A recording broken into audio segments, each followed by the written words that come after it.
messieurs, bonsoir et bienvenue à ce nouveau numéro de l'émission Contre nous, soit dit ce magazine d'analyse d'actualité politique, sociale, économique, juridique et même religieuse qu'on a lancé ici à CPL Télévision. Des questions importantes sont mises sur la table.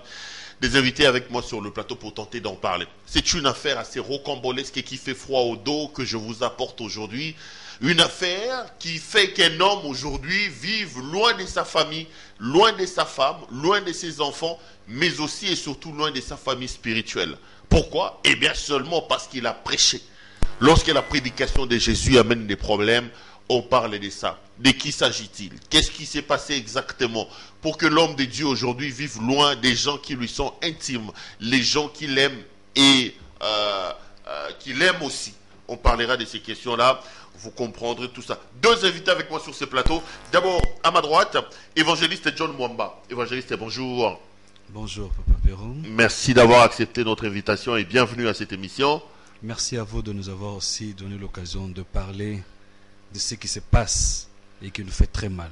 Merci. Vous n'êtes pas seul sur ce plateau pour vous accompagner. À gauche, il y a les pasteurs Henri Kalenga. Pasteur, bonjour. Bonjour, monsieur.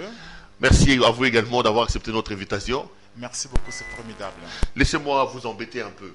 Mwamba, Kalenga, pourquoi les Balouba sont trop dans les histoires des dieux comme ça? Est-ce que Dieu est-il tribaliste pour que... J'ai suivi un prédicateur qui disait, dans chaque ville, dans chaque coin, vous trouverez un prédicateur Moulouba. Vous pensez que votre tribu est une tribu choisie par le Seigneur ou c'est un fait du hasard? Ce n'est pas un fait du hasard. Le Seigneur a choisi. Il y a des vrais serviteurs parmi ces Balouba-là. Il y a des faux aussi. Comme le diable savait que les vrais serviteurs, je n'étais pas le seul du Congo, les vrais serviteurs sortiront de là. Il a aussi introduit aussi beaucoup de faux aussi parmi eux aussi. Vous allez répondre comment, évangéliste? Non, mais le pasteur vient de bien expliquer cela. Là où il y a des vrais, on envoie de faux pour essayer un peu de flouer, parce qu'il faut donner une certaine connotation. Parce que le Seigneur Jésus-Christ, lui, n'est pas tribaliste. Il choisit. Il a choisi le Seigneur Jésus quand il est venu dans une tribu. Mais ce n'est pas parce qu'il était venu dans une tribu qu'il ne pouvait agir que pour cette tribu-là. Mais il agissait pour tout le monde, mais il devait passer quelque part. Donc c'est la même chose quand le Seigneur choisit une personne, puisque cette personne-là est sur la terre, et sur cette terre, la terre est composée des tribus, etc., etc. Donc ça doit passer toujours par une personne. Vous êtes, vous deux, serviteurs de l'Éternel, vous œuvrez à l'église Assemblée de Jésus-Christ dans le monde, église au pasteur André Moubrèche, qu'on dit être introuvable. On parlera de ça. D'abord, un mot de l'église Assemblée de Jésus-Christ dans le monde, ça veut dire quoi? Ça veut dire que vous vous considérez comme étant une race élue que Jésus-Christ ait choisi lui-même pour envoyer dans le monde? Le Seigneur a envoyé le pasteur André Mboshi et avec la mission de bâtir l'église. Cette église-là n'est pas seulement pour les Congolais, pas seulement pour les Africains, c'est pour tous les enfants de Dieu à travers le monde entier. Nous avons de la place chez nous pour tout le monde. À Kinshasa, ou bien au Congo, il y a des gens qui montent des églises uniquement pour eux, comme des églises boutiques. Non, nous, notre église, c'est pour tous les enfants de Dieu à travers le monde entier. C'est pourquoi on a dit Assemblée de Jésus-Christ dans le monde. Je me souviens que vous aviez reçu le pasteur André dans une de vos émissions à l'époque. Vous lui avez posé la question de savoir pourquoi son église portait ce nom-là. Et vous avez dit que le Seigneur m'a parlé, lui-même m'a donné ce nom-là. Dans Hébreux chapitre 12, versets 22, 20, 25 par là, le Seigneur m'a parlé. C'est ainsi que j'ai donné ce nom-là à mon église à Gisem. Et c'est pour tous les enfants de Dieu à travers le monde entier. Chez nous, ce n'est pas le pasteur qui est le fondateur. L'église n'appartient pas à une famille donnée, non. C'est pour tous les enfants de Dieu à travers le monde. Même les documents de l'église ne sont pas écrits au nom du pasteur André. Non, ce n'est pas ça. Au nom de l'église comme communauté. Et lorsque lui, le Seigneur va lui rappeler à lui, quelqu'un d'autre que le Seigneur choisira lui-même pourra lui succéder. Pas sa femme, pas ses enfants, comme on est en train de le voir à gauche et à droite ici. Non, ça c'est une bêtise qui se fait au Congo.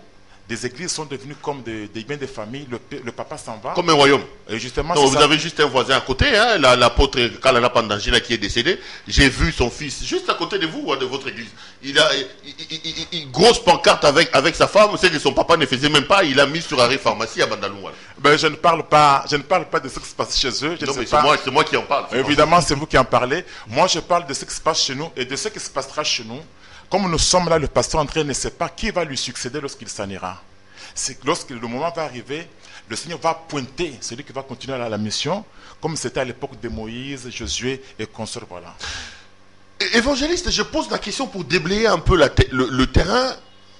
Il parle de ce que vous êtes, de ces dieux en qui vous avez cru, mais on considère, vos détracteurs disent de vous que vous êtes une église extrémiste.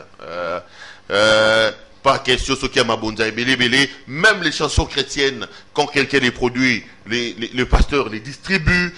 On dit en réalité ce que votre évangile est un évangile extrémiste, un évangile de condamnation. Vous, Assemblée de Jésus-Christ dans le monde, vous répondez comment à ceux qui disent ça? Mais vous savez, même quand le Seigneur Jésus-Christ est arrivé sur la terre, par rapport à la manière dont les pharisiens donnaient leurs enseignements, on avait trouvé qu'ils donnaient un évangile qui était différent.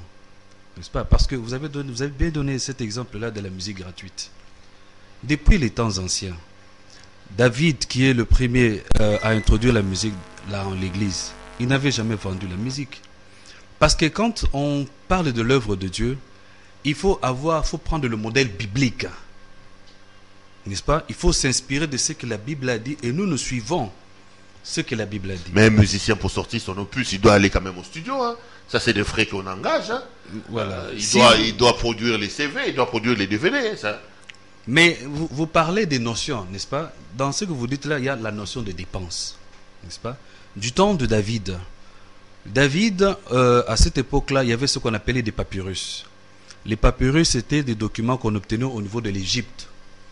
Et si David n'était pas égyptien, il fallait qu'il aille acheter cela pour qu'on ramène ça en Israël et qu'on puisse écrire. Et à cette époque-là, les scribes, la notion d'écriture n'était pas comme actuellement. Actuellement, tout le monde en apprend à écrire, même à l'école maternelle. Mais à cette époque-là, il y avait ce qu'on appelait une catégorie de gens. Et quand ils doivent écrire, vous devez les payer. Donc, David, à cette époque, déboursait son argent. Et après avoir écrit les psaumes, il les donnait gratuitement. C'est pour cela, vous remarquerez qu'aujourd'hui, il y a entre nous et David, il y a des milliers d'années. Mais quand on lit les psaumes, vous sentez la puissance de Dieu. Pourquoi? Ce sont des chansons qui ont été écrites selon les normes de la parole de Dieu. Donc, quand une personne fait les choses conformément aux normes de la parole de Dieu, Dieu est avec elle, cette personne-là. Et on nous reproche de dire la vérité. C'est pas qu'on est dur, mais il y a des gens qui n'acceptent pas la vérité. Vous êtes extrémiste? Non, extrémiste, ça moi, veut dire... tout ça. Non, en fait... Hein, je connais un peu le pasteur André Mbouachi, je connais un peu sa philosophie. Non, et au finish, beaucoup disent, voilà, l'église à Balouba, l'église à Bakassayen, bon, moi, ça n'a pas valeur, c'est tout ce qu'on raconte quand on veut parler des mal de vous. Hein. Non, ce n'est pas qu'on ne valorise pas la femme. Il faut se conformer à ce que la Bible dit. Le problème, c'est que les gens veulent actuellement faire comme une mise à jour de la Bible. Ils veulent compléter la Bible. Or, la Bible dit, quand on ajoute quelque chose, cela vient du diable. Vous comprenez? Si Dieu, aujourd'hui, est avec Pasteur André, c'est parce que lui, il se conforme à ce que les Écritures disent. Sinon, on risque d'entrer dans beaucoup de sujets. Hein. Ok, il n'y a pas de problème. Je vous ai fait venir ici parce que, bon, évidemment, on s'appelle État Bandal. Il se murmure à gauche et à droite que le pasteur André, votre pasteur André Mbouachi, est en cavale. Depuis un temps, il est introuvable. Et on dit que le pasteur serait introuvable parce que il serait recherché à cause d'un message biblique qu'il a prêché. Je commence toujours comme ça. Cette fois-là, je vais commencer ici. Évangéliste John Mwamba, où se trouve le pasteur André et qu'est-ce qui s'est passé exactement?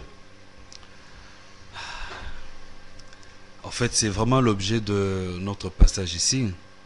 Le pasteur André, comme vous venez de le dire tout à l'heure, il est, on peut dire, pratiquement injoignable. Pourquoi? Il est passé en date, je crois, du 31 mai 2021 de cette année à la RTNC.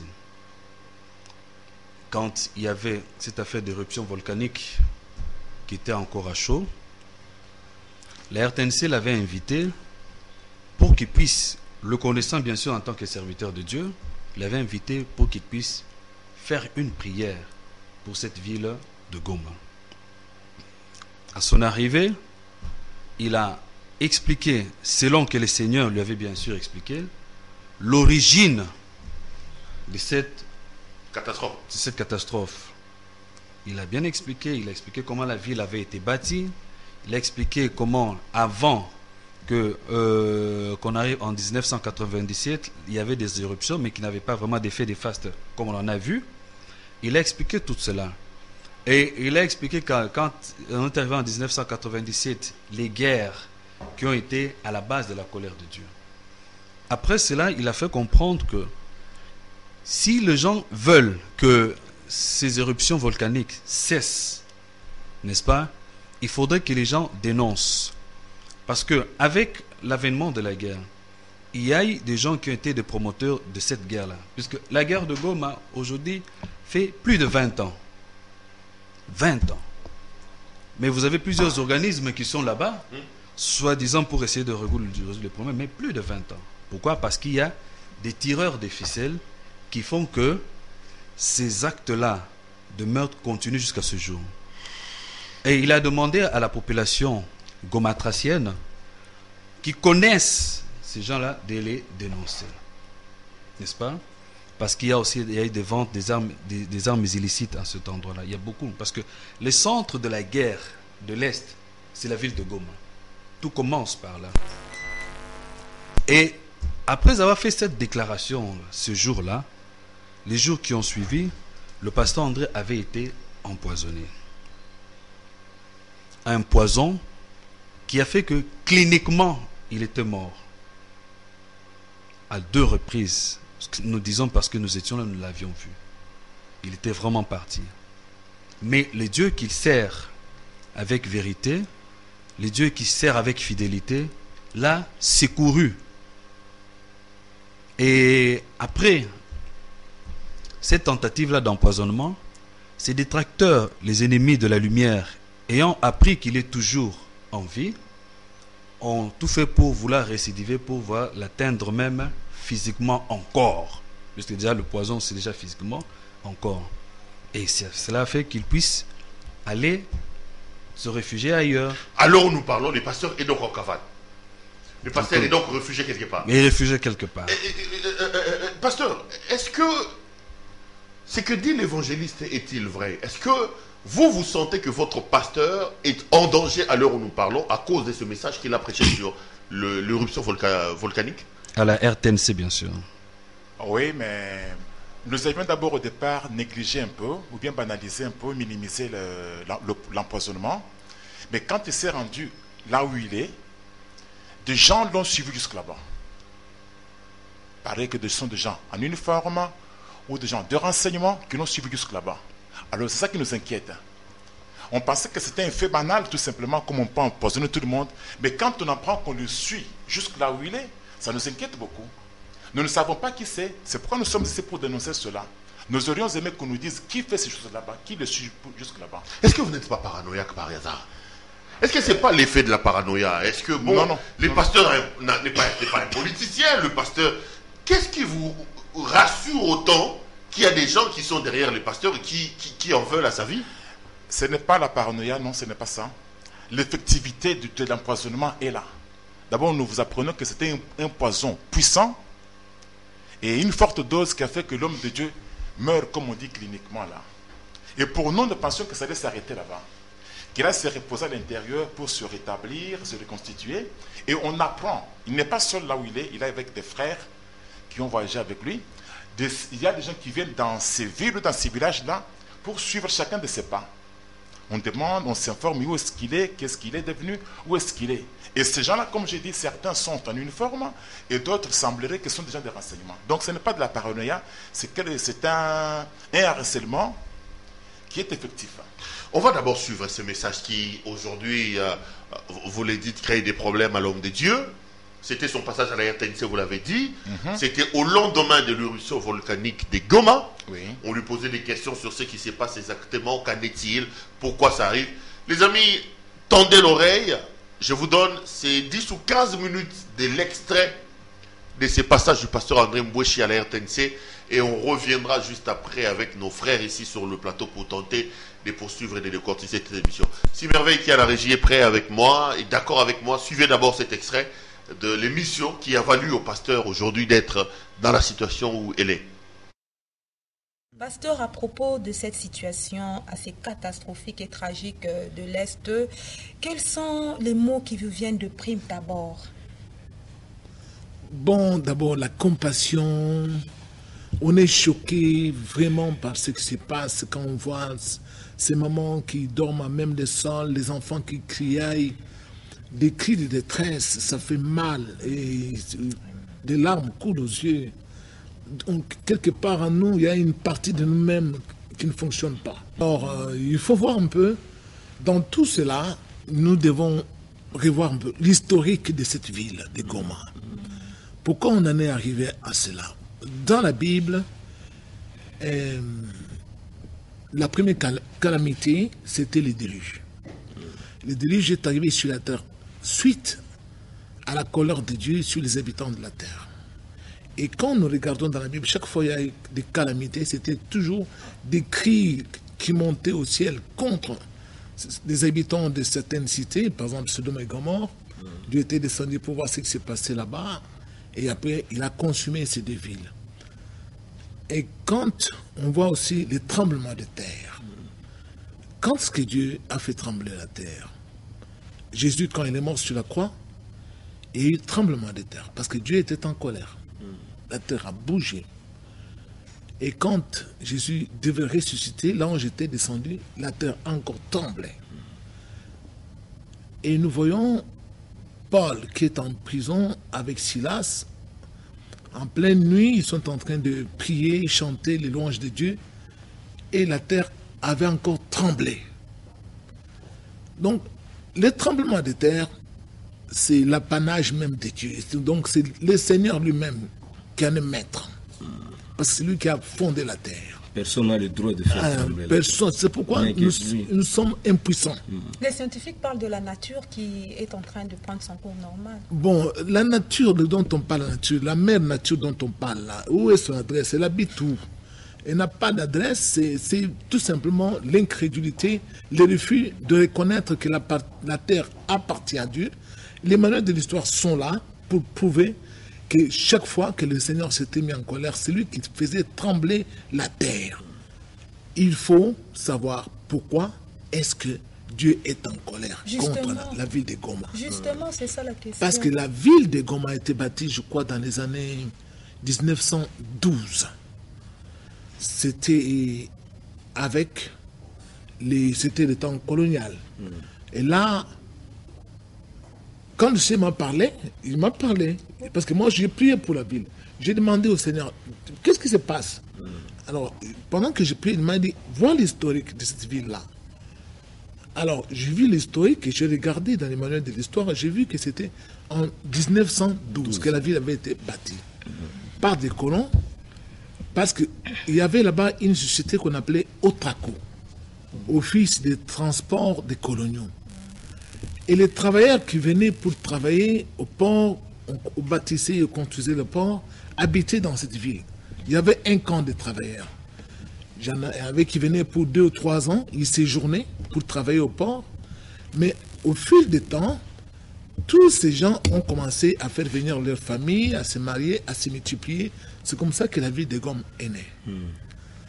Mais depuis ce temps-là, remarquez très bien, jusque dans les années 1990, il n'y a pas eu d'éruptions volcaniques qui ont été nocives à cette ville. Il n'y a même pas eu d'éruption comme telle. Mais qu'est-ce qui s'est passé? Dans les années 94, la ville de Goma est entrée dans l'histoire du monde en offrant l'hospitalité à des centaines de milliers de Hutus qui fuyaient leur pays. Et c'était bien. Mais regardez, à partir de 1996, la ville de Goma a accueilli une rébellion. Abdel, tout ça, des guerres de libération. Le quartier général, c'était où? À Goma. En 1998, la ville de Goma a encore accueilli une autre rébellion. C'était cette fois-ci le RCD Goma. Pour dire que c'est une correction, tout ça, toujours là-bas. Et quand vous regardez, la plupart des rébellions viennent de là, de cette ville-là. Et il y a même celui qui contrôle Goma, contrôle l'Est du Congo. Alors le Seigneur m'a dit, même, nous pleurons nous tous parce que l'Est est instable depuis des années. Regardez la guerre mondiale, la première guerre mondiale, n'a duré que 3 ans, 1915, 1918. La deuxième guerre mondiale n'a duré que 5 ans. 40-45. 5 ans. Mais la guerre de l'Est, c'est plus de 20 ans. Ouais. Pourquoi ça ne termine pas? Parce que les commanditaires, certains des commanditaires qui sont en train de faire entrer des munitions pour déstabiliser l'Est du Congo, résident à Goma. Les tireurs de ficelle. Ah oui, les tireurs de ficelle sont là-bas. Et puis, il y a des munitions qui entrent pour ravitailler les rebelles. Ça passe par Goma. D'où ceux qui nous entendent, les habitants de Goma. Vous connaissez les gens qui font des commerces illicites. Il faut les dénoncer. Il faut les dénoncer auprès des autorités. Voilà. Vous êtes maintenant victime des choses, surtout les mamans qui sont là-bas, qui sont victimes de ces choses-là. Parce qu'il y a des gens qui sont là, qui tirent des ficelles pour qu'il y ait toujours l'instabilité à l'Est et qui continuent à s'enrichir. Donc si je comprends bien, pasteur, pour que Dieu parvienne à cesser sa colère, il faudrait que la population se mêle en dénonçant ceux qui sont en train de tirer des ficelles. Maintenant, Dieu a fait déguerpir tous ces gens-là pour qu'on connaisse réellement qui fait quoi là-bas à Goma. Ce n'est pas par hasard. C'est Dieu qui a fait évacuer la ville. Et quand ils ont tenté de revenir, il a bougé la terre, il a fait fissurer la terre. C'est le Seigneur qui est derrière. Il m'envoie dire ce que je vous dis là. Que les gens dénoncent ceux qui sont en train de vendre les armes là-bas, qui font n'importe des business illicites, donc qui perpétuent cette instabilité, il y a des viols de femmes, il y a beaucoup de choses. Notre pays est instable à cause de ce qui se passe à l'Est, et surtout à Goma. Et Goma, c'est la plaque tournante de tous ces trafics illicites, de tout ce qui s'est passé comme rébellion. Alors le Seigneur a dit, il a fait ça pour manifester sa colère. Mais il pouvait encore détruire la ville. Mais il a fait arrêter les larves juste à l'entrée de la ville. Mais il y a une menace qui se fait ressentir, c'est pourquoi on déguerpit les habitants de la ville de 10 communes, sur les 10 quartiers sur les 18 qui existent. Il y a toujours le danger. En tant qu'homme de Dieu, vous ne pouvez pas supplier la miséricorde extrême de Dieu comme l'a fait Moïse d'antan. Parce que le peuple d'Israël était coupable. Moïse a supplié Dieu pour qu'il ait pitié à chaque de fois ces que Dieu peuples, voulait, parce que c'est sa créature. Ce que je vous dis ici, c'est le Seigneur Jésus-Christ qui m'envoie pour éclairer l'opinion nationale de notre pays. Il n'y a pas d'autre explication qu'on ne vous trompe pas. La ville ne sera pas consumée. Je vous le dis d'avance, il me l'a dit ça. La ville ne sera pas consumée, là, mais le Seigneur insiste. Il faut que les gens, parce qu'il y a parmi ces gens-là qui pleurent, ils connaissent qu'il faut entrer des munitions là-bas pour ravitailler les... Parce que vous voyez, cette dénoncer les il faut dénoncer les ennemis. Mais pasteur, selon les scientifiques, on dit l'éruption vient 20 ans après. 20 ans. Donc, on peut dire qu'à chaque 20 ans, Dieu tombe en colère contre... Parce que dans l'historique, si nous voulons rentrer, vous avez parlé de la création de la ville en 1912, mais ces histoires-là ont eu à commencer bien un peu après. Mais ça n'a jamais envahi la ville. Ça n'a jamais envahi la ville parce que tant qu'il n'y avait pas autant de méchanceté là-bas, ça n'inquiétait pas la ville. Mais regardez, 2012, il y a eu éruption. 2002. En 2002, janvier 2002, il y a eu éruption. Et puis en même temps maintenant, nous sommes en 2021. Donc, mais tout ce temps-là, depuis 1912 où la ville avait été créée, il n'y a pas eu d'éruption. Il y avait des éruptions parce que mais ça n'envahissait pas. Ça n'envahissait pas. Parmi les volcans actifs, les plus grands actifs de l'Afrique, il y en a 2. Et ces éruptions n'étaient pas aussi catastrophiques. Voilà. Il y avait des limites. Mais cette fois-ci, il y a même menace de l'embrasement parce que ces laves, si elles arrivaient dans le lac Kivu qui contient beaucoup de gaz non exploité, ça peut engendrer un embrasement, une fusion qui va faire que les dioxydes comme une explosion. Donc c'est catastrophique, c'est un cliché qui fait peur. C'est pourquoi on implore la miséricorde de Dieu. Ça ne se fera pas. Le Seigneur nous a dit, ça ne se fera pas. Il contient tout ça. Ce n'est qu'un avertissement. Ça fait partie des richesses qu'il a données à notre pays. Exploiter les gaz autrement, ça ne se fera pas. Le Seigneur nous a garanti cela. Mais ce qu'il vient de faire, c'est un avertissement. c'est un avertissement pour que les habitants connaissent vraiment que quand nous allons rentrer là-bas, voilà comment nous devons nous comporter. Nous devons dénoncer ces gens-là qui font des commerces illicites, qui font entrer des armes, qui vendent des munitions aux rebelles pour perpétuer toujours la guerre et qu'il y ait l'instabilité à l'Est. C'est ça ce que Dieu ne veut pas. C'était là la belle chanson « Jésus est avec moi », signature bien contrôlée. Pasteur André Mboshi Moulendou. Alors Jésus est avec moi, grâce, sa grâce est avec moi, sa grâce est avec la population, n'est-ce pas, de la ville de Goma. Alors ça corrobore pas bien, pasteur. Ça date de quelle année quand vous avez eu à faire cette chanson? Mais aujourd'hui, en tout cas, ça se colle avec la situation actuelle. Il faut savoir que moi, j'ai le Saint-Esprit. Le Seigneur m'a parlé la nuit du vendredi à samedi. Il m'avait déjà donné l'enseignement pour exercer la miséricorde à l'égard de ceux qui sont dans la détresse. Et cette semaine-là, il m'a dit de prendre les images de la vie des Goma. Mais il m'a dit d'attendre. Il m'a dit, attends. Le clip était déjà fait un peu, mais il me dit attends. Mais il me parle de tremblement de terre la nuit.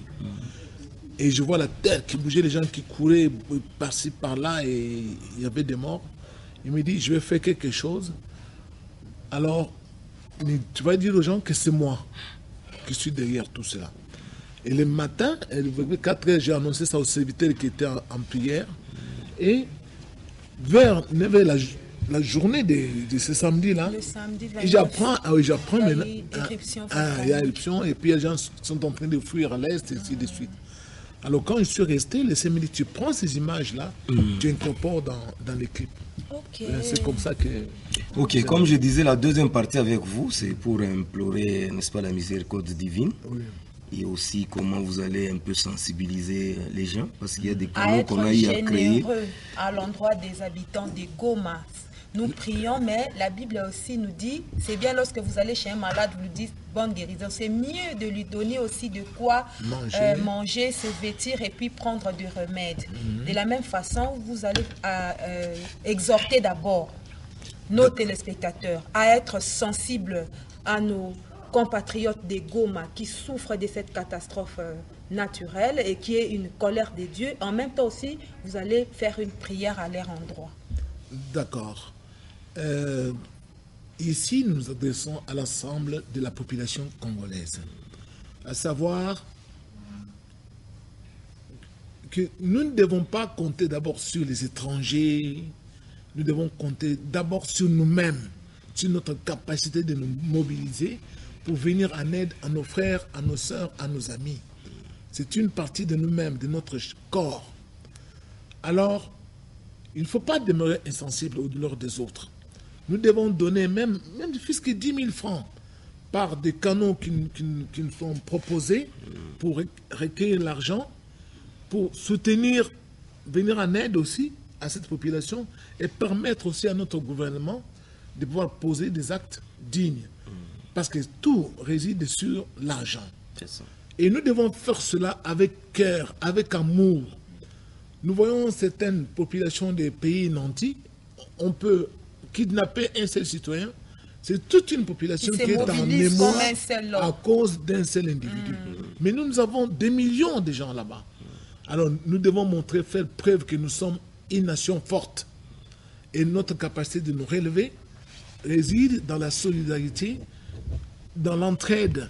Nous devons venir en aide à nos frères qui manquent de matelas, qui dorment à même le sol, qui n'ont pas à boire, à manger, et nous devons participer, faire cette collecte financière. Oui, pasteur, nous terminons, on est en train maintenant de chuter. Une prière quand même prière, pour... Oui. Voilà. Seigneur éternel, Dieu des armées, nous savons que c'est toi qui es le maître des temps et des circonstances. Tu avais révélé à ton serviteur ce que tu allais faire et tu l'as fait. Ô grand Dieu, nous implorons ta miséricorde parce que toi, tu prends plaisir beaucoup plus à la miséricorde plutôt qu'au sacrifice et aux holocaustes. Seigneur, c'est par ta miséricorde que nous sommes tous sauvés. Je te recommande cette population de Goma que j'ai vu en pleurs éternels, Dieu des armées, loin de toi de mélanger les vrais des faux. Seigneur, parmi tous ces gens, il y a des enfants qui implorent aussi ta bonté, ta miséricorde. Nous te demandons de surseoir ta colère, Seigneur, et de pouvoir calmer la terre, de permettre à cette population de revenir au Seigneur et que tu puisses leur ouvrir le cœur pour qu'ils puissent s'attacher à toi et choisir la vraie justice. Au nom du Seigneur Jésus-Christ. Amen. Amen. Merci beaucoup, pasteur. Je peux dire un mot? Oui. Le Seigneur m'a donné un signe. Il m'a dit, vous allez voir, à cause de ce qui s'est passé à Goma, il y aura moins de tueries à Beni. Pendant ce temps ici, où la population est en débandade, il y aura moins de tueries. Et c'est pour prouver que ces gens-là qui tirent des ficelles étaient basés là-bas. Parce que quand il y a... Merci beaucoup donc à notre ami Merveille qui est de l'autre côté de la régie. C'est donc grâce à lui que nous venons donc de voir ces images du passage des pasteurs André Mbouéché à la radio-télévision nationale congolaise, la télévision nationale, et qui aujourd'hui lui a valu quelques petits soucis, quelques problèmes. Pasteur, mais je vais de suivre 15 minutes de cette prédication. Je ne vois pas ce pourquoi le pasteur doit être poursuivi. Il n'a pas parlé politique, il n'a pas parlé, il n'a pas touché à des questions liées à la sûreté et à la sécurité. Pourquoi on doit lui en vouloir? Parce que le pasteur a parlé de ce que Dieu lui a dit. C'est la même question que nous nous posons nous aussi. Parce que c'est justement après ce passage à la télévision que le pasteur a été inquiété. Nous lui demandons qu'est-ce qu'il a dit de mal là-dedans. D'abord, il faut savoir que le pasteur André est apolitique. Depuis qu'il est né, il n'est jamais entré dans un quelconque parti politique. C'est vrai que son père était politicien. Et de son vivant, son père voulait l'attirer vers la politique. Mais il n'a jamais cédé parce que... André Mbouéché est quand même le fils du sénateur Mbouéché. Justement, c'est ça. Qui était chef coutumier également vers Moueka là-bas, vers le Kasaï, il faut le dire. Justement, de son vivant, le papa voulait l'attirer vers la politique. Le pasteur n'a jamais cédé parce que le Seigneur lui a donné une grande mission de rassembler les enfants de Dieu. Nous-mêmes, quand nous parcourons son intervention à la télévision, nous ne voyons rien de mal là-dedans. Mais il y a les ennemis de la lumière, eux, ils ont trouvé que ce qu'il a dit est mauvais. Et c'est depuis ce jour-là qu'il est inquiété. Nous ne savons pas pourquoi, nous-mêmes nous ne comprenons pas. Évangéliste, le message il est clair, il est limpide, il n'est pas politique, il n'a pas de sûreté de l'État. Mais pourquoi on l'inquiète? Est-ce que ce n'est pas une sorte de cabale? Parce qu'on sait qu'aujourd'hui, entre les pasteurs, les gens se donnent des coups. Est-ce que ce ne sont pas les pasteurs, ses collègues pasteurs qui lui ont monté ces coups-là et qui lui créent des problèmes aujourd'hui? Bon, comme le pasteur Henri venait de le dire, c'est ça la question que nous nous posons, n'est-ce pas? Parce que vous devez savoir qu'après le passage du pasteur André, 24 heures après, ce que le pasteur André avait demandé au Seigneur s'est accompli. Vous vous souviendrez qu'à cette époque-là, au 31 mai, quand il est passé, les scientifiques annonçaient déjà des répliques de tremblements de terre dans les jours qui suivaient. Mais quand il est passé 24 heures après, la terre s'est calmée. Et la population de Goma a commencé à retourner dans la ville. Et nous nous posons la question. Une personne qui vient, qui demande à Dieu la paix. Une personne qui demande à ce qui est la quiétude. Pourquoi doit-on l'inquiéter? C'est ça la question que nous nous posons. N'est-ce pas? Parce que Pasteur André, il n'est pas à son premier passage. Pasteur André, c'est un prophète, tel que le Seigneur lui a donné cette grâce-là. Quand le coronavirus a commencé, l'année passée, en 2020, il est passé toujours à la RTNC. Pendant que les gens se posaient la question d'où vient ce virus, ça vient de la Chine, etc., etc. Le 16 mars, il est passé pour expliquer l'origine. Il a expliqué bibliquement pour signifier aux hommes sur la terre que le coronavirus est la manifestation de la colère de Dieu. Voilà ce qui va arriver. Vous allez voir dans la suite des temps, le coronavirus va arriver ici au Congo. Là, le corona n'était pas encore entré. Ça va arriver ici au Congo. Ça va arriver aussi en Afrique. Vous constaterez qu'il y aura des confinements, déconfinements. Et tout ce qu'il avait prophétisé. Aujourd'hui, on parle des variants. Il y a plusieurs variants. Variant Delta qui fait des dégâts. Mais il avait bien explicité cela. Quand vous lisez dans Apocalypse chapitre 16, vous voyez là-bas, on parle d'un ulcère malin. Un ulcère malin, c'est-à-dire qui s'adapte, qui change de forme. Et il a expliqué ça aux hommes sur la terre pour dire qu'il faut que les hommes reviennent sur la terre. Donc maintenant, il y a des gens qui sont ennemis à la vérité. Mais comment se fait-il que tout ce que lui dit s'accomplit. Donc c'est de la jalousie. Bon. Tout cela est là-dedans. Tout cela est là-dedans, n'est-ce pas? Pourquoi lui, quand il prophétise, les choses doivent s'accomplir? Mais le peuple congolais a besoin d'une personne. Vous savez, au Congo, je suis votre mission, vous recevez les gens de toutes catégories. Et même dans la présentation de plusieurs personnes, vous sentez qu'il y a des personnes intelligentes aussi qui viennent. Mais quand bien même il y a des intelligents, mais le Congo va toujours s'enfonçant. Pourquoi? Parce que le réel problème du Congo, c'est le cœur d'abord. C'est le cœur. Parce qu'on peut bien être intelligent, mais si son cœur n'est pas propre, on prend cette intelligence-là pour faire le mal. Maintenant, Pasteur André, dans la mission que Dieu lui a donnée, parmi les enseignements qu'il donne, il y a cet enseignement-là de l'amour. Des fois, on lui reproche pourquoi il prêche l'amour. Il fallait que quand une personne te fait du mal, il faut rendre le mal par le mal. Et dent pour dent. Dent pour dent. Mais lui, il vient, il enseigne, il dit, il faut que les gens s'aiment. Il y a une autre mission qui passe au niveau de la RTNC, qui est passée chaque lundi, où Pasteur André dénonçait les anti-valeurs. Les anti-valeurs parce que c'est là où le bas blesse au niveau des Congolais.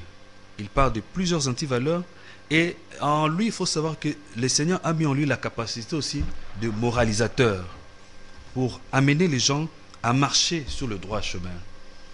Et toutes ces choses-là, tout cet ensemble-là de qualités qui sont dans le Pasteur André font que des ennemis de la lumière trouvent qu'il en fait un peu trop. Mais pourtant, c'est pour le bien de la population.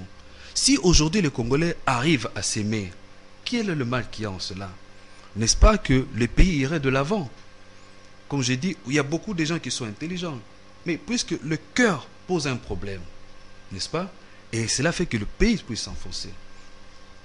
Donc, nous ne comprenons pas cet acharnement-là. Et nous en appelons aux autorités, tant nationales, n'est-ce pas, à la communauté internationale.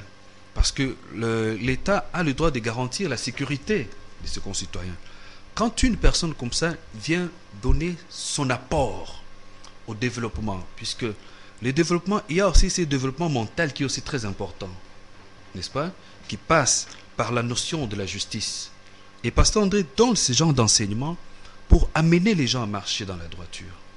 Et il y a des gens, on pourrait dire, qui ne voudraient pas qu'il y ait la justice parmi les hommes, qui veulent maintenant attenter à sa vie. Et nous ne comprenons pas cela. C'est ça c'est ce pourquoi vous êtes venu ici. Voilà. Pour alerter l'opinion que notre pasteur est en danger. Voilà, nous sommes vraiment pour ça. Pasteur, donc vous êtes là parce que il y a des inquiétudes. C'est vrai que le pasteur a dû se retirer un peu de Kinshasa, mais même de là où il est, vous dites qu'il continue non seulement à recevoir des menaces, mais des visites qui sont inquiétantes. Justement, c'est ça. Même là où il s'est retiré, il se sent toujours en danger. Il nous dit cela. Il y a des gens, des mains noires qui le poursuivent jusque là-bas. Nous ne comprenons pas, comme nous cessons de le dire, le pourquoi. Nous ne sommes pas les seuls. L'église entière aujourd'hui est en train de pleurer. Tous les fidèles, non seulement les fidèles, mais aussi les membres de sa famille, tout le monde est inquiet. On le cherche. Pourquoi? Nous sommes venus ici, nous aurions aimé, peut-être malheureusement on n'a pas beaucoup de temps, vous dire qui est le pasteur André.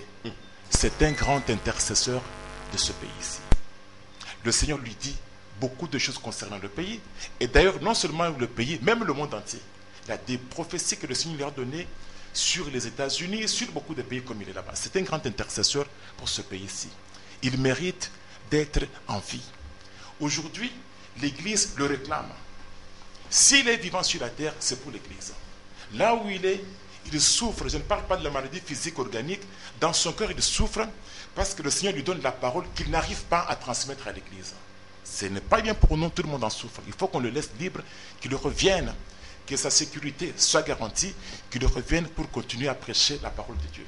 Je vous en prie. Il y a une commission, je crois que vous connaissez ça, la commission de changement de mentalité. C'est comme mon frère vient de parler de mentalité. Le pasteur André est un éducateur de masse. Je crois que son apport, quand il parle des antivaleurs, est très capital, très important pour notre pays. Il faut qu'il vienne pour nous enseigner cela. Entre temps, l'église est quand même en train de pleurer, les fidèles veulent voir leur pasteur. Je vais rentrer au niveau de la régie, vous permettre de voir un peu, c'est ce que nous appelons dans les jargons journalistiques les vox pop, ces interviews que nous avons fait avec certains fidèles de l'église Assemblée de Jésus-Christ dans le monde, les pasteurs André Mbweshi, ces fidèles qui sont en train de pleurer, en train de chercher leur pasteur. Suivons ces images et on se retrouve après pour clôturer cette émission. Pasteur André, uta depuis à terre qui m'a terre oyo. Après un certain moment, bâtir des poissons. Là, on va poissonner Pasteur André.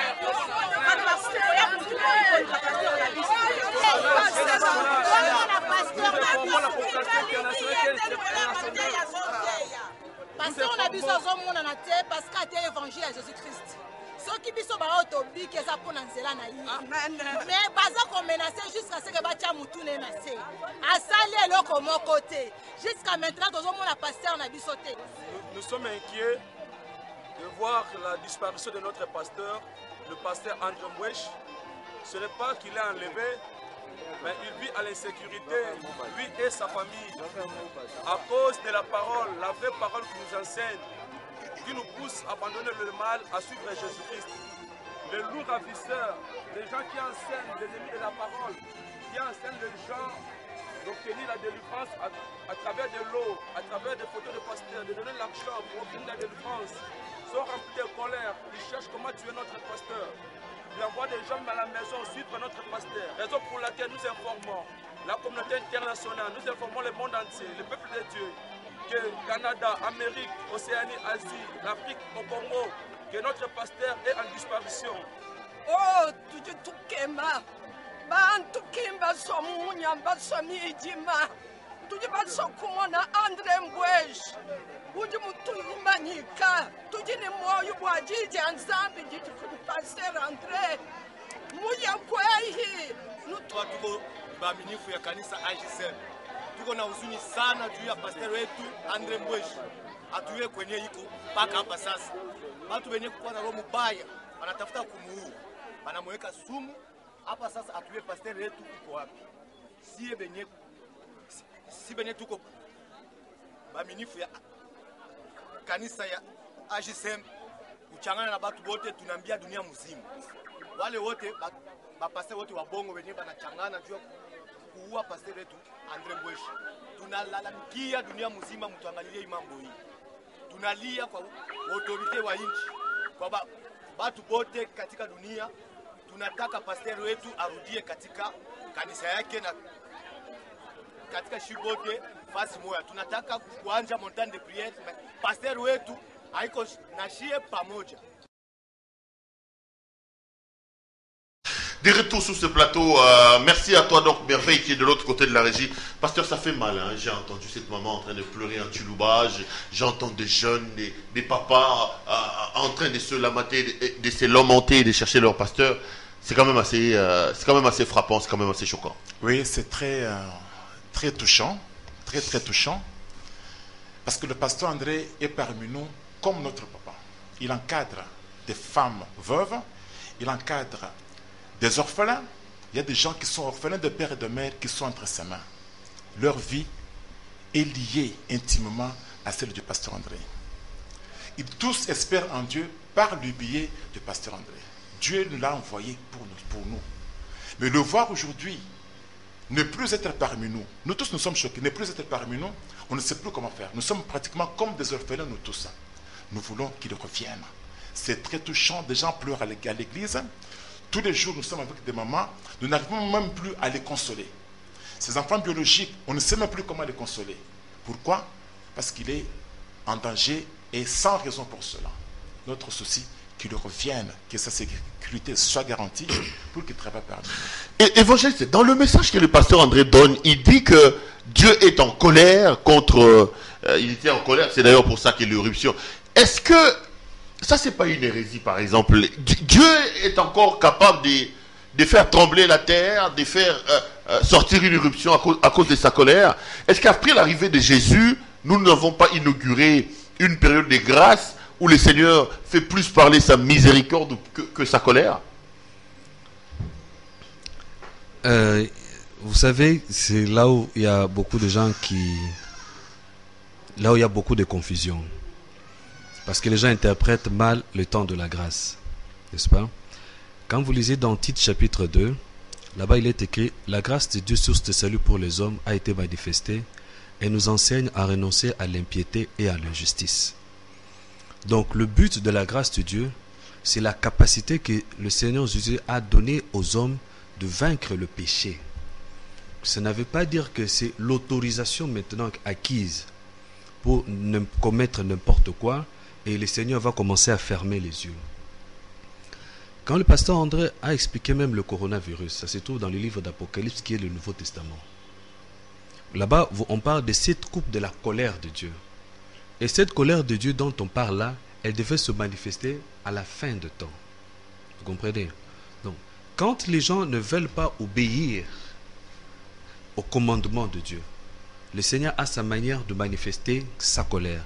Et si vous suivez son exposé, il a démontré clairement, dans l'Ancien Testament, comme dans le Nouveau Testament, même avec la mort du Seigneur Jésus-Christ, comment il y a eu le tremblement de terre. N'est-ce pas? Donc, il faut que les hommes sur la terre sachent qu'il y a un Dieu qui existe et qui contrôle tout et rien ne lui échappe. Et ce Dieu-là a établi des lois et des principes. Et de telle sorte, quand vous n'obéissez pas à ces principes-là, il y a aussi des conséquences qui en découlent. Vous comprenez? Parce que les gens actuellement vivent sur la terre comme si le monde existait de par lui-même. Le monde n'existe pas de par lui-même. Il y a un créateur. Il y a celui qui contrôle toutes choses. Il contrôle même les pensées de cœur des gens. Et la Bible dit même tribulation et angoisse sous toute âme d'homme qui fait le mal. C'est écrit là-bas dans le livre de Romains chapitre 2 là-bas. N'est-ce pas? C'est dans le Nouveau Testament. Parce que vous parlez du temps de la grâce. On parle de tribulation et angoisse sous toute âme d'homme. Tout ça, ce sont des tribulations, ce sont des angoisses. Parce que ces gens-là n'ont pas marché dans la parole de Dieu. Donc l'humanité a intérêt à craindre la parole de Dieu et à marcher dans le voie du Seigneur. L'humanité a intérêt à l'obligation de marcher. Si vous voyez qu'aujourd'hui, il n'y a pas de paix sur la terre, c'est parce que les hommes ont rejeté leur Créateur. Et maintenant, le Seigneur envoie des sentences pour pousser l'homme à revenir vers lui. Malheureusement pour certains, quand bien même ils voient ces châtiments, ils persévèrent dans le mal. Mais l'humanité a tout intérêt, si on veut qu'il y ait la paix, parce que le seul à donner la paix sur la terre, il n'y a que le Christ. Pasteur, est-ce que, je vous en prie, nous avons encore un Dieu fouettard aujourd'hui qui a un fouet pour frapper les gens, alors où le Christ est déjà parti à la croix, le Christ a versé déjà dans son sang, le Christ a inauguré une autre ère dans nos relations avec le Seigneur, et que beaucoup parlent de la situation de la grâce. Dieu frappe encore les gens aujourd'hui, parce que quand je suis le message du pasteur André, il dit que ce qui est arrivé à Goma et même le corona, c'est la colère de Dieu. Les gens pensent que Dieu a vieilli. Hein? Un vieillard qui ne frappe plus. Non. Il y en a qui pensent qu'il a créé un monde qui lui échappe aujourd'hui. Jamais. Le Seigneur tient le monde entier dans sa droite puissante et il contrôle toutes choses. Jusqu'à aujourd'hui, il continue à manifester sa colère. Seulement, les gens ne savent pas. Vous vous souviendrez qu'il y a quelques années, il y a eu là-bas en Asie le tsunami. Les eaux ont débordé, il y a eu beaucoup de morts. Vous pensez que ça s'est fait seulement comme ça, gratuitement, comme ça, et fortuitement? Non, ce n'est pas ça, c'est le Seigneur. Lorsqu'il y a eu l'attentat de All Steel Center en Amérique, vous pensez que ce sont les musulmans? C'est le Seigneur qui manifeste sa colère. Donc jusqu'à aujourd'hui, le Seigneur agit et punit. Nous ne sommes pas à l'heure de permissivité, où l'on peut faire n'importe quoi, ce n'est pas ça. On est à l'heure de la grâce. Christ a déjà donné sa vie. La grâce, le bien-aimé a expliqué, Tite chapitre 2, verset 11. La grâce de Dieu ne nous permet pas de faire du mal. Celui qui a la grâce de Dieu, c'est celui qui a la capacité de dominer le mal. C'est ça la grâce du Seigneur. Les anciens, à l'époque de Moïse, n'arrivaient pas à pratiquer la loi de Dieu parce qu'ils étaient sans grâce. Mais nous, aujourd'hui, on a la loi, on a la grâce du Seigneur pour marcher sur le péché. C'est pourquoi la Bible dit, si vous êtes en Christ, le péché n'a plus de pouvoir sur vous. C'est étonnant que des gens prêchent aujourd'hui et parlent de l'évangile de condamnation comme s'ils poussaient aux gens à faire du mal. Non, non, ce n'est pas ça. Dieu est saint. Il est saint, il est saint. Nous devons le sanctifier en marchant dans la pureté dans sa parole. C'est lui qui met un pied dehors, et bien le Seigneur frappe. C'est comme ça. On est à la 55e minute. Dans 5 minutes, on va terminer cette émission. Je donne la parole chez l'évangéliste et je finirai par vous. Évangéliste, et les autorités vous regardent, les Congolais vous regardent, les internautes, les gens dans le monde vous regardent. Vous dites quoi à toute la communauté, à tous les téléspectateurs qui vous regardent par rapport à la situation de votre pasteur et par rapport à ce pays? Pasteur André est un oint de Dieu à qui Dieu a donné la parole du temps de la fin. Cette parole est basée essentiellement sur la crainte de Dieu. Mais en voulant annoncer cette vérité, il y a des ennemis de la lumière qui veulent attenter à sa vie. Nous lançons cet appel au niveau des autorités nationales, car ces autorités ont le devoir de protéger leurs concitoyens. Il est aussi important, eu égard à la mission que Dieu lui a donnée. Nous demandons aussi à la communauté aussi internationale aussi de porter un regard sur cette situation. Parce que, en suivant les témoignages des fidèles, vous entendez certains qui disent que nos vies ont été transformées à cause de cet homme. Nos vies ont été transformées. Donc, il a pour mission de transformer les vies des gens. Et la mission que Dieu lui a donnée n'est pas seulement pour le Congo. Au début, vous avez demandé au pasteur Henri pourquoi on dit Assemblée de Jésus-Christ dans le monde.